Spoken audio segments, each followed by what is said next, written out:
Pemerintah menambah operasional jalan tol sepanjang 47,6 km di Pulau Jawa untuk mengantisipasi kemacetan lalu lintas pada masa libur Natal 2024 dan Tahun Baru 2025 Nataru.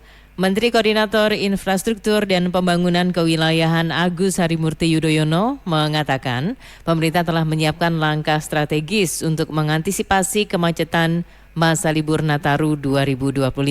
Langkah ini mencakup peningkatan kapasitas jalan tol, penambahan ruas baru hingga mempersiapkan jalan fungsional.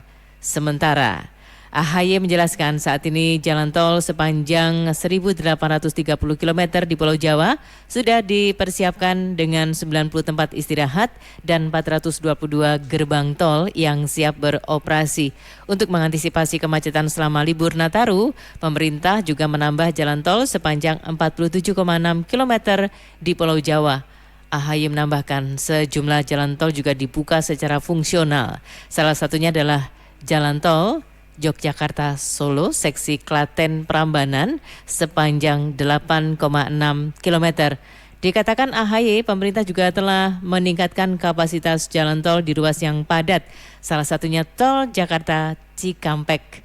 Dari semula 3 lajur ditambah menjadi 4 lajur di sejumlah titik yang berpotensi menimbulkan kemacetan. Selain jalan tol, AHY juga mengatakan kalau jalan non-tol juga sudah dipersiapkan sebagai alternatif perjalanan bagi masyarakat saat Nataru.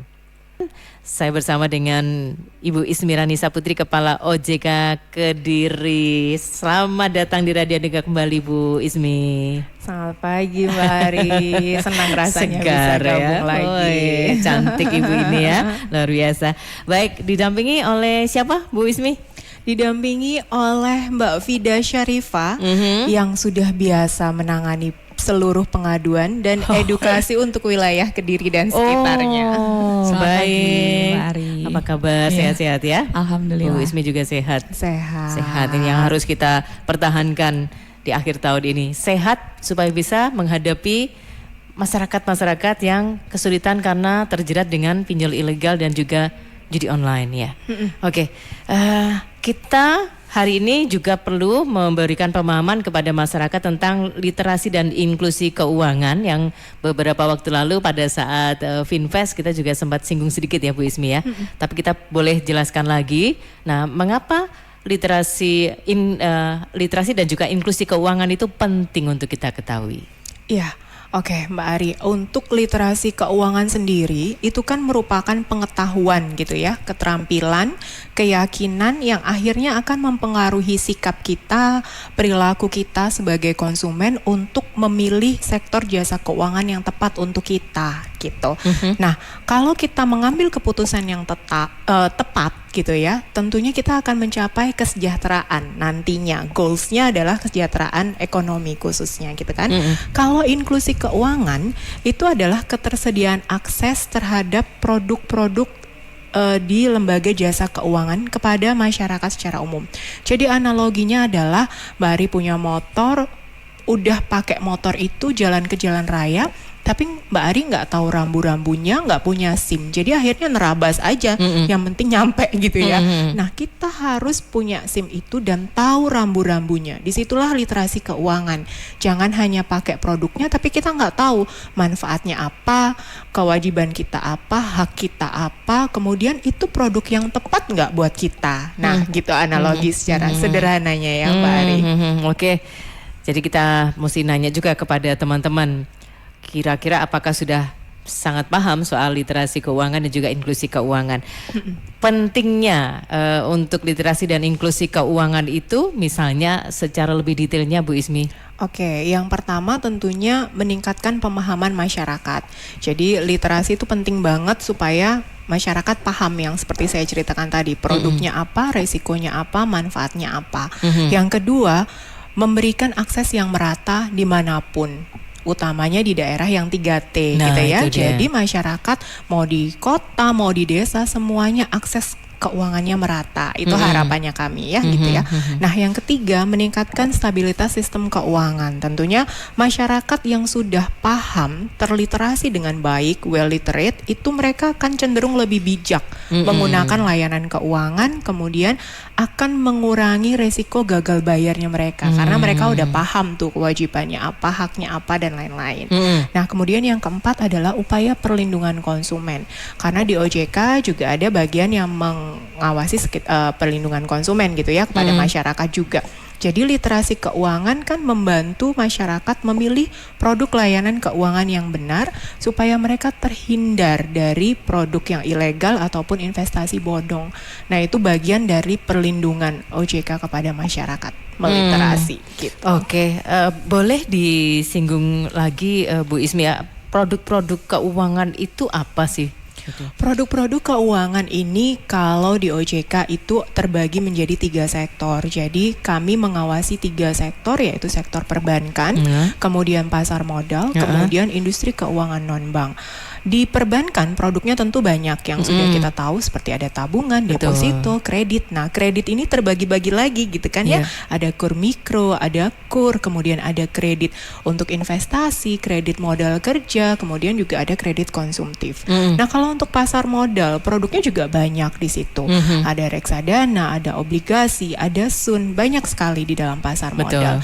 Kemudian yang industri keuangan non-bank itu makin banyak lagi. Sekarang ada ini ya. fintech gitu ya, mungkin yang dikenal dengan pinjaman online yang legal, fintech peer-to-peer lending, kemudian ada juga asuransi di situ, ada pembiayaan juga, ada pergadaian. Banyak sekali yang bisa kita manfaatkan untuk produk-produk lembaga jasa keuangan yang legal ini, Mbak Ira. Dan itu diawasi oleh OJK ya? Ya, yang legal, ya. Yang legal ya? Betul. Nah, yang ilegal ini yang kemudian mesti kita pikirkan bagaimana pengendaliannya mungkin ya. Betul. Nah, kalau dari pantauan selama ini oleh OJK Kediri, bagaimana kondisi literasi dan inklusi keuangan di masyarakat ya? Apa saja yang sudah dilakukan oleh OJK Kediri, Mbak Vida? Iya, Mbak Ari, kami OJK secara nasional melakukan namanya Survei Nasional Literasi Keuangan. Nah, khusus untuk yang tahun kemarin kita kerjasama sama BPS dan kita mendapatkan hasil bahwa literasi keuangan di Indonesia secara global itu tingkatannya 65%. 65%. 65%. Okay. Sementara inklusi keuangannya itu tercatat 75%. Jadi walaupun ada 65%, masyarakat Indonesia ini ternyata paham literasi atau paham keuangan gitu ya. Tapi ternyata penggunaannya itu 75%. Nah, berarti jadi lebih tinggi? Lebih tinggi penggunaannya daripada literasinya. Jadi mungkin berdasarkan gap itu ada banyak masyarakat juga yang menggunakan produk keuangan tanpa dibarengi dengan literasi keuangan. Padahal penting banget nih literasi keuangan seperti yang disampaikan oleh Bu Ismi tadi. Masa kita beli sesuatu tapi nggak tahu, nggak paham. Iya, betul. 10% itu mengakibatkan kadang ada pengaduan ke OJK gitu, Mbak Ari.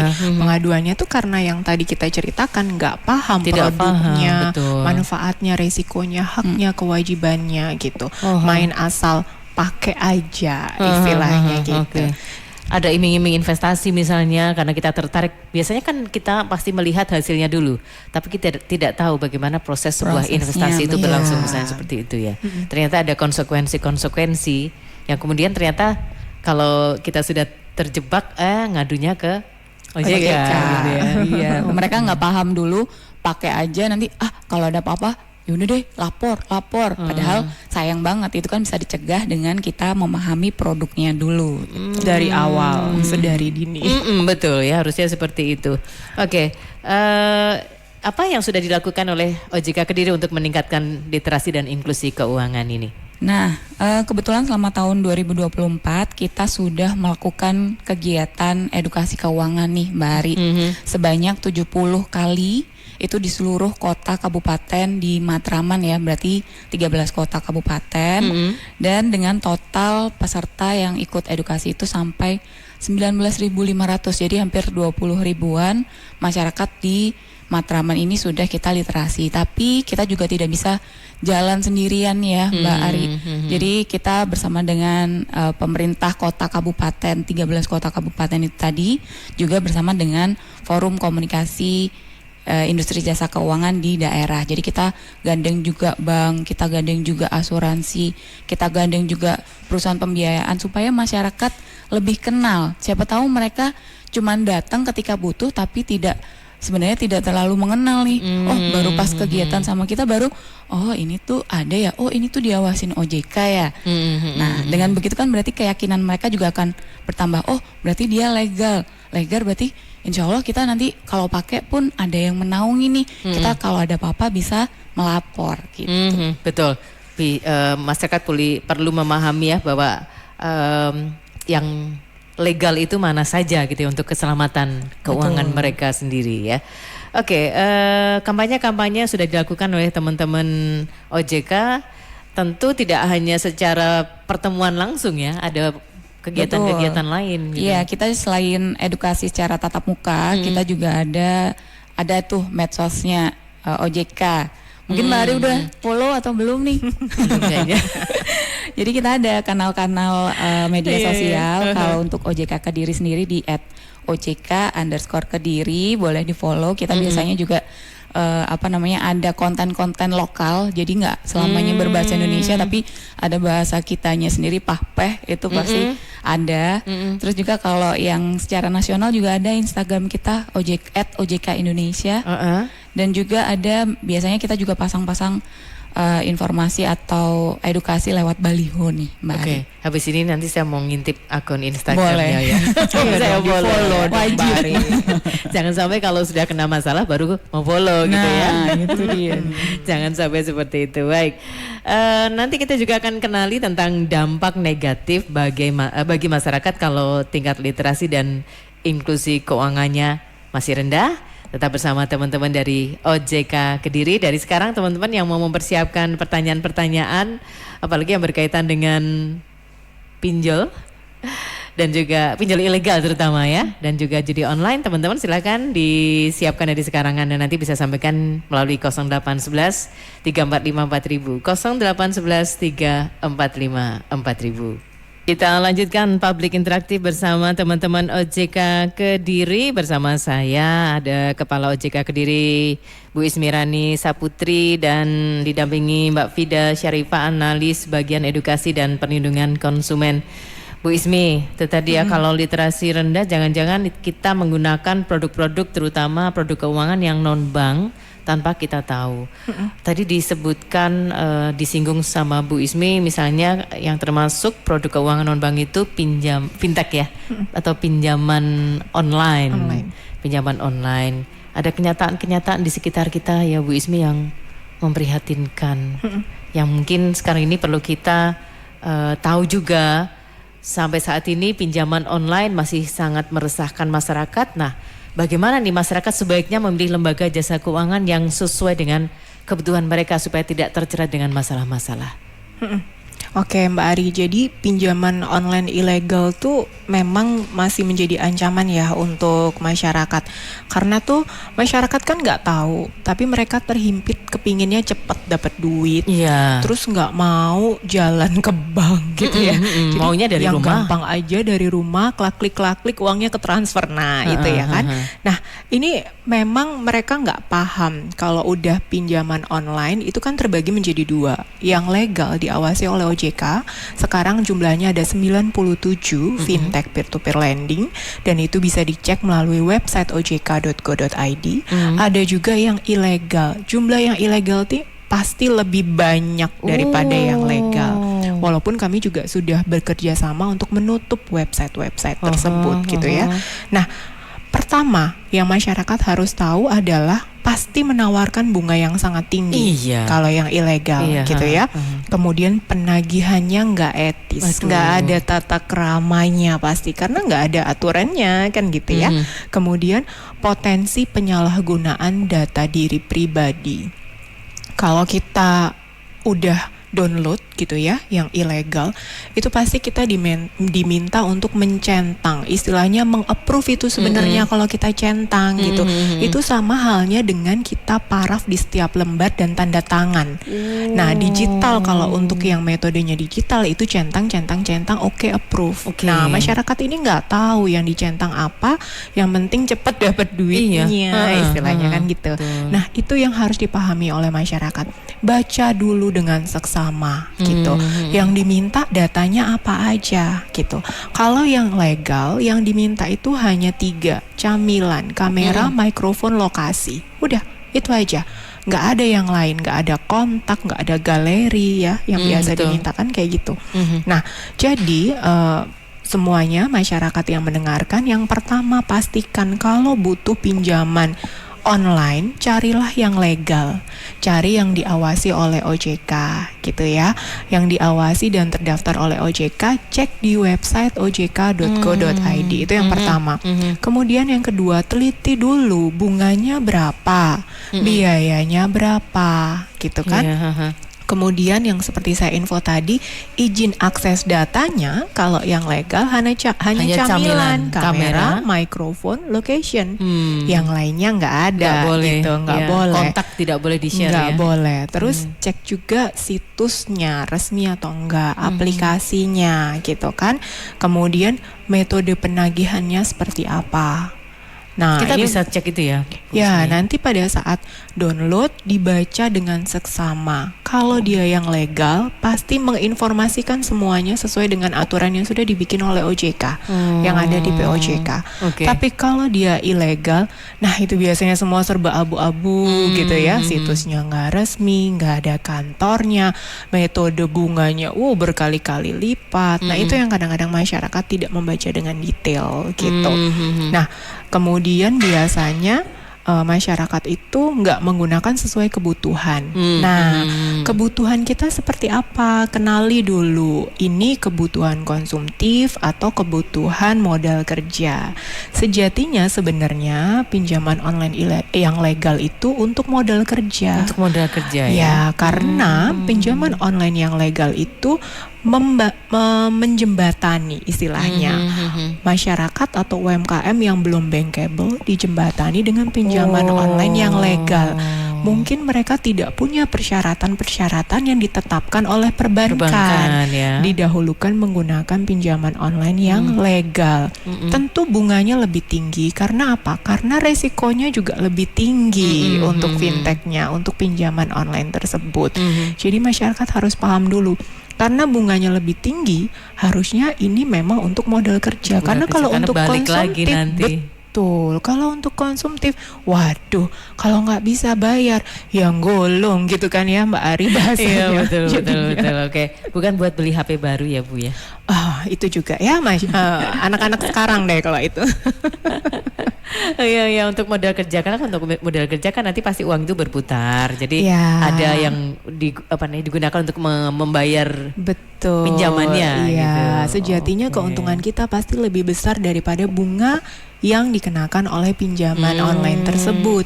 Jadi bisa nutup lagi gitu. Kalau udah untuk konsumtif pasti bingung dari mana bayarnya gitu. Pasti makan gaji kalau kita punya gaji nantinya. Betul. Oke, baik. Dan biasanya kan promonya sangat menarik itu Bu, pinjol-pinjol ilegal itu ya. Kita gampang tergiur. Misalnya dapat segini, nanti kita akan dapat pinjamannya cepat, pinjamannya besar. Biasanya kita gampang tergiur dengan hal seperti itu. Oke. Itu yang harus dicermati. Ya, kadang muncul pop-up kan pada saat kita mungkin ngeklik beberapa e-commerce atau untuk yang inilah media-media digital ya, sebut aja kayak mungkin di Instagram, di Facebook dan lain-lain. Kalau sudah munculnya seperti itu, bisa kita informasikan bahwa mereka itu yang ilegal. Justru yang pop-up seperti itu. Betul. Jadi yang legal itu ya adanya di Play Store, yang benar-benar kita butuh ya kita baru download gitu. Ada istilahnya tata krama marketingnya. Oke. Gitu, iya. Ada pernah juga teman yang cerita dia iseng-iseng sebenarnya mencoba mendownload sebuah aplikasi pinjol. padahal dia sebenarnya tidak berniat untuk pinjam. Ternyata sudah langsung diserbu oleh customer service-nya. Kenapa kok tidak dilanjutkan gitu. Padahal dia sebenarnya tidak berniat untuk pinjam, hanya iseng-iseng saja. Ternyata sebegitu agresif ya. Ya. Dari pihak marketernya itu untuk nguber calon customernya. Biar jadi gitu ya. Betul. Biar jadi pinjam didesak gitu ya. untuk jadi. Oke, baik kita ke gatekeeper dulu, ke Santi. Pak Sulaiman, posisi sudah sampai di Mojokerto Kota, lalu lintas ramai yang mendominasi mobil pribadi. Pak Didi, posisi di Bandar Kedung Mulia Jombang cukup padat karena peningkatan volume kendaraan. Oke, lanjut Ayu. Bu Karti di Papar, bagaimana seharusnya mencegah dan mengedukasi masyarakat agar tidak tergiur dengan pinjaman online. Mas Budi yang ada di Kauman Tulungagung, dulu itu pernah iseng mengakses pinjaman online, tapi baru seminggu setelah dana cair sudah ditagih sama debt collector. Tapi ternyata saat sudah dilunasi ya, tetap ditagih, diteror, bahkan diancam. Apa yang harus saya lakukan? Oke, baik. Sebentar lagi akan ada tanggapan dari teman-teman OJK Kediri. Baik, waktunya kita berikan tanggapan untuk 2 pertanyaan. Monggo Bu Ismi, Mbak Fida. Oke, yang terakhir dulu ya tadi. Boleh.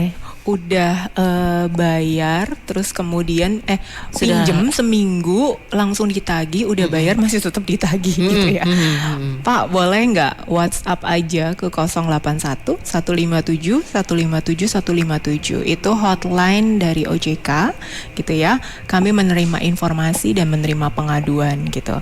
Jadi di situ nanti Bapak bisa tanyakan pinjaman online tersebut legal atau enggak. Kalau dari saya sih itu udah saya pastikan pasti ilegal. Nggak ya? mungkin baru pinjem seminggu udah langsung ditagih, udah lunas tetep aja itu kami pastikan sebenarnya ilegal. Jadi WhatsApp aja ke 081 157 157 157. Kita akan bantu blokir nanti supaya masyarakat yang lain tidak terkena seperti Bapak gitu kan. Jadi pahami dulu prosedurnya gitu. Jangan langsung asal pinjam saja gitu. 081 157 157 157. Jadi hotline OJK itu ada banyak. Yang paling gampang memang melalui WhatsApp. Intinya ingat 157. Kalau ada pulsa boleh telepon ya. Oh gitu, boleh. Di 021 157. Itu bisa langsung ngobrol dengan hotline customer service-nya dari OJK gitu ya, call center-nya dari OJK. Itu langsung dapat jawaban. Tapi kalau memang adanya WhatsApp gitu ya, silakan di WhatsApp aja 081 157 157 157. Senin sampai Sabtu kita. Senin sampai Sabtu. Oke, baik. Nah, yang Bu Karti tadi di Papar, bagaimana seharusnya mencegah dan mengedukasi masyarakat supaya tidak tergiur dengan pinjaman online yang ilegal terutama ya. Nah, ini salah satunya seperti ini nih sama Andika, kita mengedukasi masyarakat dan kita sudah sering sekali, tadi Mbak Fida juga udah jelaskan, sudah 70 kali kita dalam tahun ini mengedukasi masyarakat. Itu bisa mahasiswa, bisa UMKM, ibu rumah tangga, masyarakat umum. Kita jelaskan ke mereka setiap edukasi bahayanya pinjol ilegal dan judol gitu. Selalu kita sisipkan di dalam situ. Jadi yang penting diketahui masyarakat adalah pertama 2L, cek dulu legalitasnya seperti apa, kemudian logis nggak, logis bunganya berapa, biayanya dan lain-lain. Jadi pahami itu. Kalau nggak paham deadlock nih misalnya, aduh gimana ya? Telepon aja ke 157 tadi, 021 157, tanyain ini legal atau enggak. Kalau jawabannya sudah nggak legal, nggak dibawa dari OJK, udahlah, jangan coba-coba download gitu ya, maksud saya. Hindarilah gitu. Ya. Lebih baik ke layanan lembaga jasa keuangan yang terdekat resmi saja, yang resmi, yang di bawah dari OJK gitu. Tapi Bu Ismi, kalau misalnya sebuah akun atau situs pinjaman online ilegal itu sudah diblokir, apakah masyarakat ini yang meminjam ini, si peminjam ini tetap akan kena tagih ya misalnya? Karena kan nomor kita kan sudah di-save sama orang-orang yang ada di balik pinjol ilegal itu. Kalau mereka nagih itu dengan berbagai upaya ya Mbak Ari, Iya, ya. betul. Walaupun website ditutup hanya supaya tidak ada orang lain yang meminjam ke mereka. Tapi database peminjam itu kan pasti masih ada. Mereka akan coba nagih dengan yang lain atau mencoba membuka website dengan nama yang baru. Itu yang jadi masalah. Selama masih ada supply and demand gitu ya, masyarakat Indonesia masih bisa dibodohi dengan adanya pinjaman online yang ilegal, mereka akan tetap ada di Indonesia. Jadi harus kita bentengi diri kita sendiri, keluarga kita, orang-orang terdekat kita. Yuk diberikan informasi bahwa kalau ada apa-apa pinjamnya ke yang legal. Jangan sekali-sekali kalau memang udah nggak ada demand permintaan dari masyarakat di Indonesia, pergi-pergi sendirilah mereka itu, gitu kan. Selama masih ada, berjamuran Mbak Ari yang kita tutup 1.000, yang buka jangan-jangan 1.000 lagi, bahkan lebih gitu kan. Kadang mereka lebih canggih daripada. Iya. Mereka sangat paham soal IT gitu ya. Betul. Oke. Jadi yuk bareng-bareng kita sama-sama untuk memerangi pinjaman online yang ilegal ini. Berarti si peminjam ini harus segera menutup saja ya pinjamannya supaya kemudian tidak berkepanjangan penagihan, karena kan biasanya sangat mempengaruhi psikis kita ya. Kita aja yang tidak minjam tapi kita diminta untuk menagihkan itu kadang-kadang terpengaruh juga loh, Bu Ismi. Misalnya kan nomor kita kan ada di phone book itu gitu kan. Pasti Terus udah kita- kecentang tadi, Betul. terlihat bahwa Mbak Ari inline dengan si A yang Iya. pinjam dengan pinjaman online ilegal gitu ya. Karena kata-katanya itu sangat membuat Menusuk kita hati. ikut terbakar. Ikut kesel gitu Betul. ya. Ya, jadi kalau udah terlanjur mengakses pinjaman online yang ilegal, yang pertama segera lunasi hutangnya gitu ya, karena hutang tetap harus dibayar, langsung selesaikan. Kemudian jangan gali lubang tutup lubang dengan pinjaman online yang lain, yang ilegal lain. Jadi nanti dari lubang 1 berpindah ke lubang 2, wah itu nanti lama-lama gulung ya istilahnya ya, jadi tambah besar gitu kan bunganya. Kemudian segera laporkan, kita ada Satgas Pasti, Satuan Tugas Pemberantasan Aktivitas Keuangan Ilegal. Oke. Nah itu juga ada ada email yang bisa dihubungi, satgaspasti@ojk.go.id. Yang tergabung dalam Satgas Pasti itu ada 16 lembaga, ketuanya adalah OJK. Oke. Jangan khawatir, di situ ada kepolisian, ada Kementerian Agama, ada Kominfo, ada Bank Indonesia, banyak sekali gitu. Jadi kita bersama-sama di situ. Yang namanya ilegal kan nggak ada lembaga yang menaungi, jadi harus ada satgas yang kita kerja bersama di dalam satgas tersebut. Segera laporkan ke dalam Satgas Pasti supaya tidak ada masyarakat lain yang Menjadi mengakses, ya menjadi korban berikutnya istilahnya gitu ya. Kemudian jika ada hal-hal yang tidak beretika gitu ya, segera blokir. Kemudian laporkan nomor teleponnya itu ke Kementerian Komunikasi dan Digital supaya nomor teleponnya itu langsung Diblokir. Iya, diblokir. Oke. Dia nggak akan bisa lagi pakai nomor telepon tersebut. Cuman di Indonesia masih bisa Kan kita bisa beli beli perdana lagi. banyak banget gitu ya. Iya, gampang sekali. Mungkin mudah-mudahan nanti akan diatur ya, satu orang hanya punya beberapa Satu nomor nomor. seperti kayak Oh, di ada luar negeri batasan. itu kan ada batasan gitu. Nah Oke. kemudian jika tidak sanggup bayar, ajukan keringanan. Tapi ini ya kalau ilegal, ilegal ya masa bisa nggak gitu ya? tergantung Jadi dari pertanyaan. kebijaksanaan dari masing-masing gitu. Biasanya sih udah tutup aja lah, karena lebih membuat mental down ya kalau kita nggak bayar. Betul. Nama baik tercoret, Betul. reputasi tercoret gitu Iya. ya. Udah tersebar kemana-mana. Udahlah langsung tutup aja, tapi ingat jangan gali lubang tutup lubang.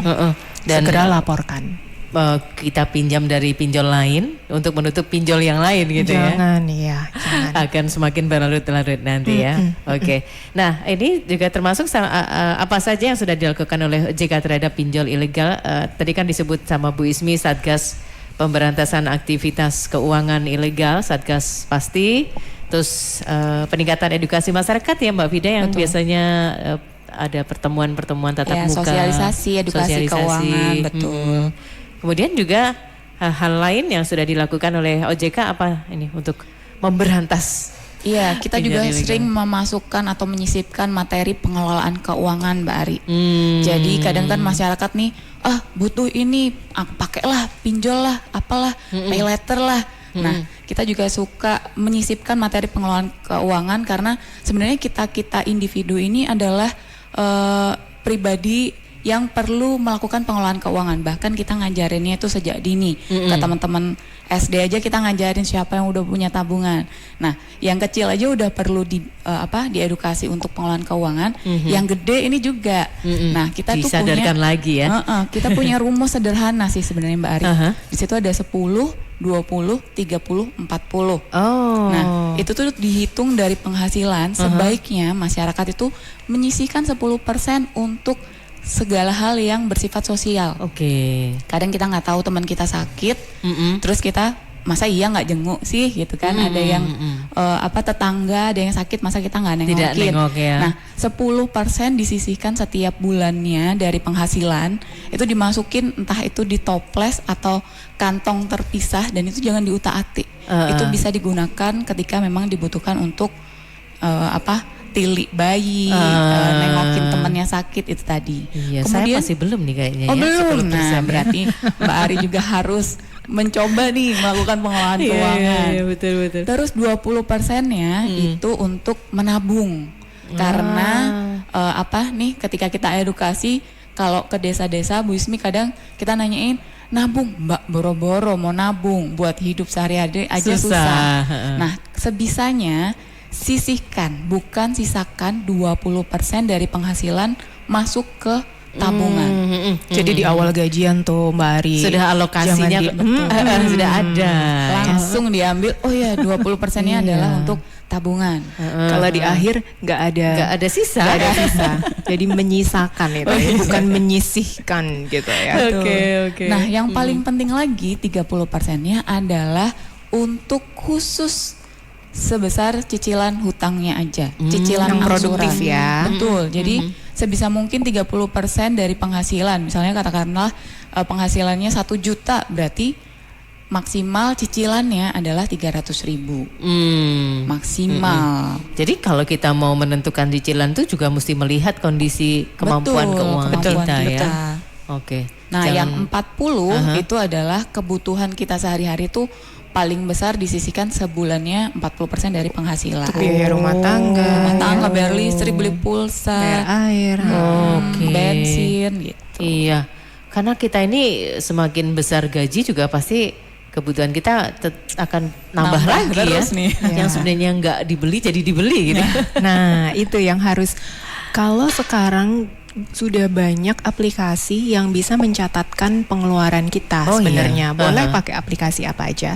Tapi kalau masyarakat masih konvensional, pakai amplop aja lah, bisa juga. Amplopnya ditandain gitu ya, 10% untuk jenguk apa gitu ya kan, apa deh gitu ya. Terus 20% untuk tabungan investasi langsung ditransferkan ke tabungan atau deposito di awal bulan pada saat gajian. Jadi udah nggak kekutak-kutik lagi tuh. Dan itu adalah dana-dana yang bisa kita pakai pada saat kita ada darurat gitu lah istilahnya. 30% benar kata Mbak Vida tadi, itu untuk yang produktif ya Mbak Ari. Boleh KPR dan lain-lain sepanjang itu bisa menghasilkan kembali lah istilahnya gitu. Tapi jangan buat beli HP baru padahal HP yang lama masih berguna dengan baik. Karena kan gitu. teman saya beli baru Bu, saya juga masih pengen itu gitu ya. dia. Nah terus kebetulan tadi kan Mbak Ari juga nanya apa yang dilakukan OJK untuk terhadap pinjol ilegal. Nah OJK juga udah kerjasama sama Google memastikan bahwa aplikasi pinjol hanya bisa muncul di platform yang Android yang sudah berizin dari OJK gitu. Maksudnya gimana seperti itu? Jadi kalau kita download di Play Store ya, itu kan ya harus ada izin juga kan ya dan lain-lain. Nah itu kalau yang ada di situ kita udah kerja sama Google bahwa yang ada di dalam platformnya itu adalah hanya yang legal. Yang legal. Ya. Oh, gitu. yang sudah berizin dari OJK ya. Iya, Oke. betul. Relatif aman kalau begitu ya. Oke, ke gatekeeper lagi, Hilman. Pak Rizky dari Pare tujuan Malang sudah sampai di Pujon, lalu lintas lancar. Agak padat di depan Flora Wisata Santera, banyak pengunjung yang memasuki area parkir keluar masuk sehingga agak merambat yang dari Pujon Malang maupun yang dari Payung Kota Batu. Pak Darmawan, lalu lintas masih macet di Brangkal Mojokerto. Antrian kendaraan yang dari Jombang mulai depan pusat sepatu Trowulan, sehingga diimbau teman-teman langsung lewat jalur tol saja. Oke, lanjut Santi. Pak Masen Wicaksono di Gedung Waru Tulungagung ingin menanyakan apakah bisa restrukturisasi utang pinjol itu.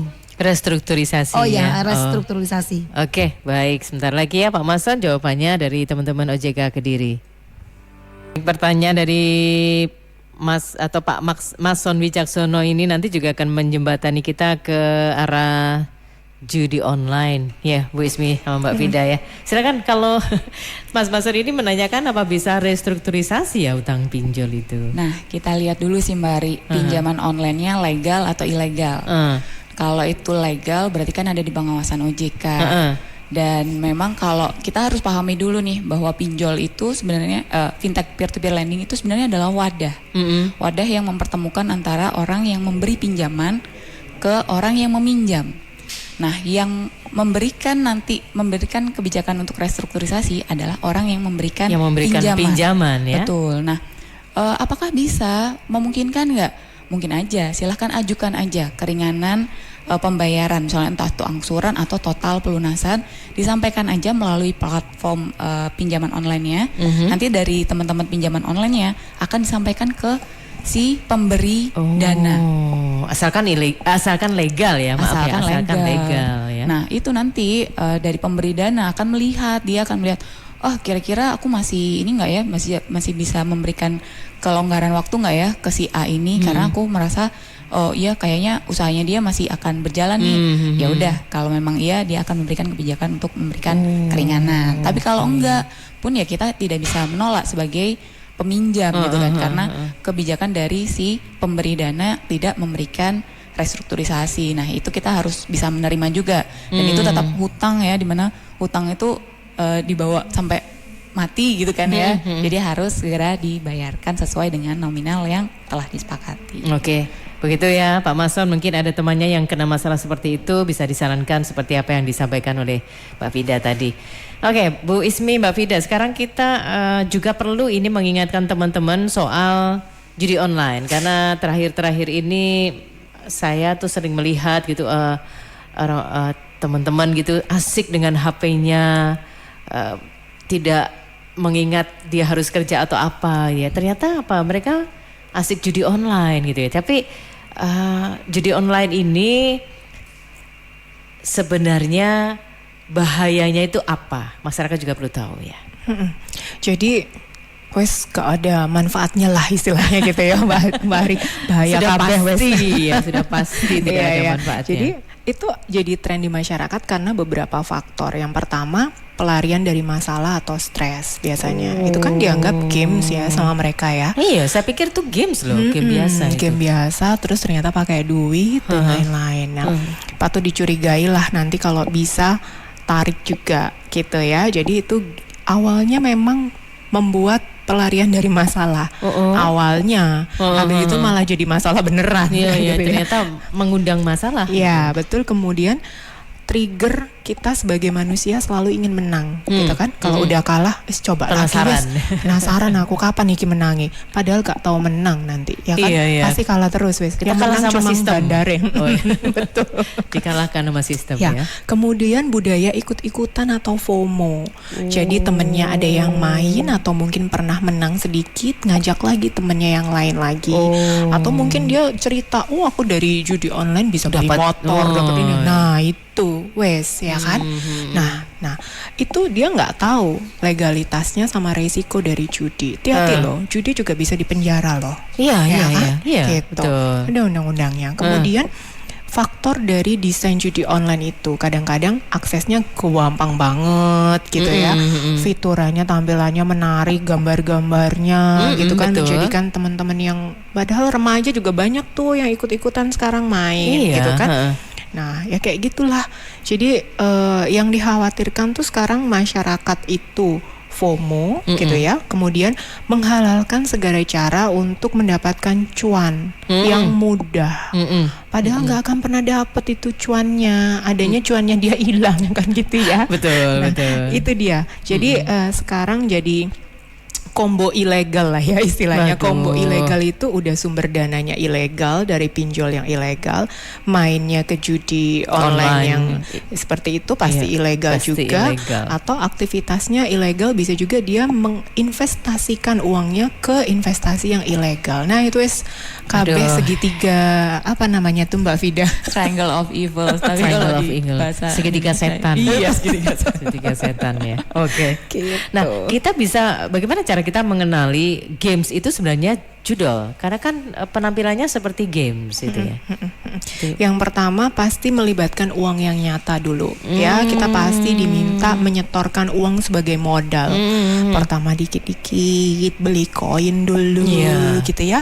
Habis gitu kita diminta masukin ke sana. Pasti gitu. Oke. Kemudian setelah kita dapat hadiah, hadiahnya itu bisa ditukar dengan rupiah. Bisa kita tarik lagi Oke, uangnya. bisa dikonversi ternyata. Ya, bisa kita tarik lagi melalui penukaran poin. Oke. Kemudian berbasis keuntungan. Itu biasa banget dari mungkin slot, mungkin kartu gitu ya, daripada keterampilan bermain. Kan ada juga game yang murni bermain ya, hanya untuk upgrade senjata dan lain-lain, tapi nggak ada bisa narik hasil Dananya, hadiahnya. Itu game uangnya. murni memang, Oke. game online lah. Biasa tuh lah bapak-bapak main kayak Iya. gitu ya kan. Kemudian yang pasti tidak jelas legalitasnya, itu udah pasti gitu ya. Platform aplikasinya pasti tidak terdaftar atau biasanya mereka pakai yang dari luar negeri gitu, oke. harus ganti VPN dulu VPN dan ya. lain-lain. Kemudian pasti buat ketagihan karena ada elemen dorongan untuk yuk nyetor lagi uang yang lebih banyak biar bisa Menangnya lebih lebih menang besar. lagi lebih besar gitu, padahal yang ada ruginya yang jauh lebih besar gitu kan. Nah kemudian koneksinya biasanya ke rekening bank atau ke e-wallet gitu. Nah ini biasanya bisa dilakukan untuk langsung menyetor atau menarik dananya melalui rekening bank atau dompet digital. Jadi hati-hati, kenali dulu gamesnya masyarakat ini yang sekarang dengerin kita nih. Ini games biasa online atau games judi online sebenarnya. Harus dikenali gitu. dari beberapa hal ini tadi. Ya. Oke. Nah, pemberantasan pinjol kan susah. Judol juga apakah seperti itu? Dan ada tantangan seperti itu, bagaimana yang dilakukan oleh teman-teman OJK? Iya, memang untuk pemberantasan judol ini memang apa ya? Menantang sekali. Jadi memang OJK ini ada keterbatasan wewenang juga, karena kita kalau di Satgas Perjudian Daring itu tadi kita bukan sebagai ketua, tapi kita hanya sebagai anggota pencegahan dan juga penegakan hukum. Dimana kalau pencegahan itu yaitu tadi kita bantu melalui edukasi, kemudian kalau penegakan hukumnya kita bantu blokir rekening itu tadi. Nah, jadi fokus utama OJK sendiri khusus di sektor jasa keuangan formalnya. Dan sedangkan penindakan judi online lebih banyak menjadi ranah aparat penegak hukum seperti kepolisian. Oke. Dan satgasnya sudah dibentuk. Di situ untuk sampai November 2024 lalu OJK sudah meminta perbankan untuk melakukan pemblokiran terhadap 10.000 rekening yang berasal dari Kementerian Komdiji. Jadi datanya kita dapat dari Komdiji karena memang bank ini berada dalam pengawasan OJK. Jadi kita bantu informasikan ke bank-bank karena ada listnya itu, Mbak Arif. Jadi kita sebarkan, kita sampaikan ke teman-teman perbankan supaya mereka melakukan pemblokiran. Betul. Oke. Seperti itu. Oke, nah bagaimana alur prosesnya kalau misalnya masyarakat ingin melakukan konsultasi atau pengaduan konsumen ke OJK nih, bisa berkaitan dengan pinjol, bisa berkaitan dengan judi online? Jadi feel free ya teman-teman semuanya yang lagi dengerin. Jadi kalau mau datang ke OJK juga bisa di Jalan Blawijaya kita ya. Kemudian kalau jauh Bu gitu lokasinya gitu ya, luar kota. Saya ada di pinggiran gitu, di Tulungagung yang pantai gitu, kan jauh gitu. Jadi silakan, kita punya yang namanya aplikasi portal perlindungan konsumen. Itu di kontak 157.ojk.go.id. Jadi bisa langsung dibuka saja, di situ menerima informasi dan menerima info pengaduan juga. Jadi nanti kami akan tindak lanjuti melalui sistem gitu. Kalau memang yang diadukan itu yang legal, nanti kami akan teruskan ke lembaga jasa keuangan tersebut gitu. Contoh ke pinjaman online A gitu. Ternyata pinjaman online A legal. Nanti dari website APPK itu kita teruskan ke pinjaman online yang A dan mereka akan menanggapi dengan 10 hari kerja gitu. Tanggapannya seperti apa? Misal tadi minta restrukturisasi, itu bisa juga kalau yang legal kita jembatani. Tetapi apabila yang diadukan nanti adalah yang ilegal, kita akan teruskan kembali ke Satgas pasti untuk nanti bersama-sama ditindaklanjuti di sana. Kalau memang ternyata susah mengakses kontak 157.ojk.go.id, bisa seperti yang tadi saya informasikan, WhatsApp aja ke 081 157 157 157. Gampang diingat ya, Ya, 081 ingat 157 157 157. Iya, atau telepon. Kalau waduh wes nggak serantan dapat jawaban, langsung telepon aja, bisa langsung ngobrol langsung kan gitu. Itu ke 021 157. Oke, baik. Sebelum kata penutup nanti ternyata ada satu pertanyaan, tapi sebentar lagi kita akan buka pertanyaan tersebut. OJK terus konsisten melakukan pemberantasan judi online dengan berbagai upaya. Upaya preventif dilakukan OJK dengan sosialisasi dan edukasi, meningkatkan kesadaran akan bahaya judi online di kalangan masyarakat, juga gencar melakukan cyber patrol. Bersama Kementerian Komunikasi dan Informatika serta Polri, OJK sudah menutup 9.000 judi online, membuat anti-scam center yang bekerja sama dengan berbagai pihak, termasuk sektor perbankan, untuk mengintai dan mencurigai rekening yang menjadi penampung dana hasil judi online. Judi online harus ditangani secara bersama oleh aparat penegak hukum dan kementerian atau lembaga terkait. OJK sebagai bagian dari Satgas Perjudian Daring akan terus berkoordinasi dengan lembaga pengawas pengatur dan kementerian atau lembaga lain, termasuk untuk merespon penggunaan kanal sistem pembayaran untuk judi online. Dipersembahkan Kantor OJK Kediri. 105,7 Radio Andika. Masih saya tahan ini Bu Ismi sama Mbak Fida di sini karena masih ada pertanyaan dari Pak Chandra di Kediri. Kalau pinjol dan pay letter itu apakah terekod di SLIK atau BI checking ya maksudnya? Kemudian Pak Eko di Durianan Trenggalek, apakah koperasi yang biasa disebut Bank Plecit atau Bank Didil itu juga terdaftar di OJK karena bunganya juga tidak manusiawi? Ya. Monggo. Ya, Mbak Ari. Jadi kalau pinjaman online yang legal dan juga pay letter itu tercatat di SLIK. Karena dia legal semua nih, Mbak Ari. Jadi kalau selama dia masuk legal, maka akan tercatat di SLIK. Makanya masyarakat juga perlu paham ketika memang ada kewajiban, kita harus pembayarannya ada kewajiban, kita juga harus melakukan pembayaran secara tepat waktu. Ya. Kenapa kalau enggak itu akan masuk di rapornya kita. Nah, rapornya kita itu adalah SLIK, di mana lembaga jasa keuangan tuh punya akses melihat, nengokin, ngintip SLIK-nya si A. Kalau dia mau pinjam ke bank akan kelihatan, wah dia ada pay letter nih 50.000, kelupaan nggak dibayar. Nah kan sayang nih 50.000 aja. Padahal cuma 50.000 ya. Dia efeknya akan menjadi nggak bisa dapat kur. Nah nggak bisa KPR tuh buat yang masih muda-muda cicilan nih. rumah. Ya. Nanti sulit nanti akan mendapatkan pinjaman seperti itu. Baik. Kalau yang Bank Didil, nah Bank kalau Plecit? Bank Didil itu sebenarnya adalah pinjaman perorangan atau pinjaman pribadi. Jadi bukan sebuah lembaga jasa keuangan yang resmi. Betul, jadi nggak akan kecatat di SLIK. Waduh. Cuman sayang banget nih, masyarakat harusnya bisa pintar ya, maksudnya memilih permodalan tuh lewat mana. Karena kalau Bank Didil itu kan kita nggak ada hitam di atas putih ya. Bunganya juga suka-sukanya yang ngasih uang tuh Mbak Ari. Jadi bunganya pasti akan bisa naik turun dilihat, kok gawenanmu kok lancar, baksomu kok payu, tak kasih 100% bunga. Nah, itu kan nggak tertulis di perjanjian kredit. Sementara kalau kita yang lembaga formal, semuanya itu ada aturannya, kita pakai atur.